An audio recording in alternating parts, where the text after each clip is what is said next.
want to express our special, of course, our appreciation for visiting our Beis Medrash, and Rabbi Fishbain June, your visit means an awful lot to us. Rabbi Fishbain June said,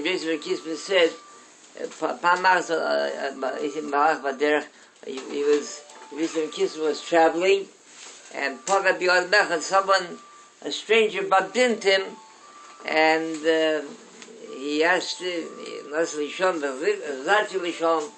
they exchanged greetings, they said Shalom Aleichem to one another, and he said the stranger approached Rabbi Fishbain June, and he said to him, we'd like to invite you to come to be a resident, a citizen here in our community, and we'll reward you very richly with with all sorts of precious and valuables. So Rabbi Fishbain June answered, he said, immediately he says, you wouldn't have enough money, no matter how you want to reward me and how much you want to give to me. He says, I will only live in a community of Seifrim v'Chachomim, in a community where there's B'nai Torah, Yeshivah life, and Talmidei Chachomim. So here in White Lake, we don't have that all year long. So you, Bochum, by coming here, you made this, with your visit here, you made it a near from Seifrim Chachomim, which is very special. And don't underestimate what the yeshivah means today in the world. The yeshivah bacher today in the world is something very, very valuable. It's a very, very darkened world, a very, very darkened world. And to find the derech hayosher, to find how to conduct yourself with the way a yeshivah conducts himself is very rare, very, very. So we appreciate your visit here. And even you would be surprised, even in the secular world, in the Goyish world, how they themselves, it always surfaces their appreciation of Torah and the Talmidei Chachomim, Midas Tovos. We had it right in our community. We had the local elementary school, and the principal of the elementary school called me up. Miss Rosenshine says to me, Rabbi, she says, I need your help. He said, what's the problem? He said, she has a Jewish boy, he's about 11 years old, and he's quite a problem with his behavior. No matter what we try positive to reward him for behaving. It doesn't make an impression on him. And then, of course, we punish him for misbehaving. It doesn't help. So maybe you would take the time to speak with him. So I met some of the parents and the children that come to your synagogue. So maybe you would take the time to speak with him. So I told her, I said, I'm flattered. You're an educator your entire life. She doesn't know what chinuch means, but and you're turning to me, a small-town rabbi. If I can be of any help, with pleasure. So she sends this little boy, this bachro, 11-year-old boy, and he walks in to our Beis Medrash here, made an appointment for 11 o'clock, and I took one look at him. He looked to me like he made out his will, or he made it Savoy already. He had no idea what was going to face him.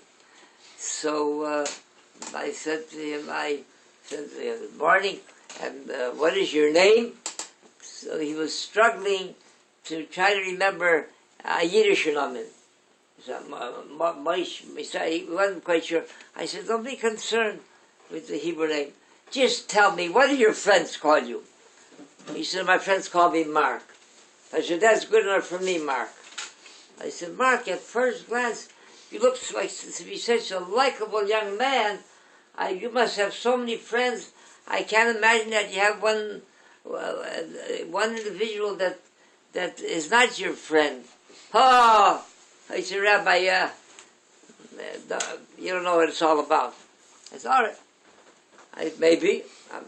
I said, I'll tell you, all I want you to do is to go home and write a composition. Why it's important to behave to do well in school and to get good grades.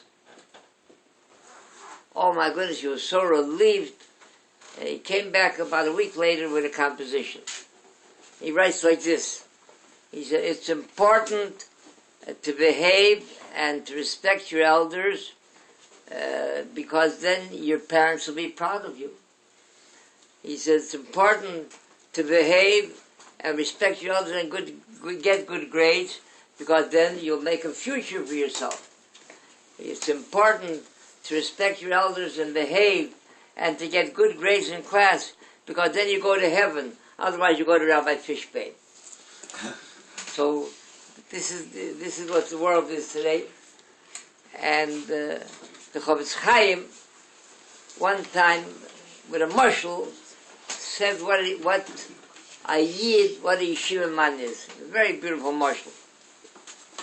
He said that a farmer, yeshivnik, out on the farm, his whole life he dreamt he would like to take a ride on a train. He never drove on a train. Train was something new. They discovered it in his days.